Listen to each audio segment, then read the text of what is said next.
খুবই টেস্টি এবং খুবই জুসি এবং সসটা খুবই ভালো ছিল।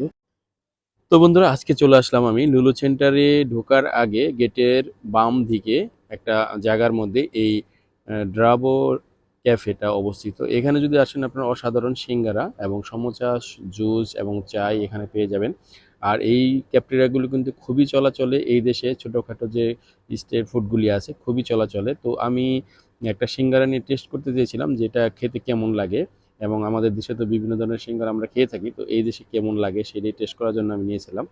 তো একটা সিঙ্গারা আমি প্রথমে অর্ডার দিয়েছিলাম যে একটা সিঙ্গারা। তো তারা বলতেছে ভাই ২-৩ ধরনের সিঙ্গারা আছে আপনি কোনটা চান? তো আমি জিজ্ঞাসা করলাম তখন বললাম ঠিক আছে আলু সিঙ্গারাটাই দেন। তো আলু সিঙ্গারাটা নেওয়ার পরে আমি আ খাওয়ার পরে আমার একটা নতুন একটা অভিজ্ঞতা হলো যে কি ধরনের টেস্টটা লাগে তা আপনাদের সাথে আমি শেয়ার করব। তো ১ম এ আমার ভিডিও করার ইচ্ছা ছিল না। তারপরে আমি তাড়াহুড়ো করে ভিডিও করার কারণে খুব একটা ভালো হয় নাই ভিডিওটা। তারপরেও আপনাদের সাথে শেয়ার করতেছি। তো এই সসটা দিয়ে যখন আমি সমোসাটা খেয়েছিলাম, সিঙ্গারাটা যাই বলুন, তো খুবই মজা লেগেছিল। এই সসটা আমি খেয়েছিলাম ১ম এ বোম্বেতে ছিলাম আমি যখন তখন খেয়েছিলাম। আর এই সস দিয়ে সমোসা খেতে খুবই মজা লাগে। আমি মাঝে মধ্যেই খেতাম সেখানে। তো এখানে এই জিনিসটা খেয়ে সেই আমার পুরোনো দিনের কথা মনে পড়ে গেল। তো এই সিঙ্গারার সাথে এই সসটা যখন মিক্স করা হয় তখন খেতে এত টেস্ট লাগে অবশ্য আমার এখনই আবার খেতে ইচ্ছে করতেছে আপনাদের বলতে গিয়ে তাই যাই হোক।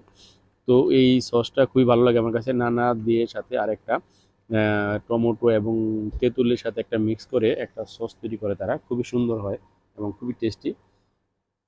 তো সিঙ্গারা দিয়ে এইভাবে যখন আমি খেতেছিলাম তখন আমার খুবই একটা টেস্ট লাগছিল এবং আমি এটার যে টেস্টের কথা বলবো আমি সিঙ্গারা কিন্তু এই দেশে অনেক জায়গায় খেয়েছি এই দুবাই সিঙ্গারা আজমানে।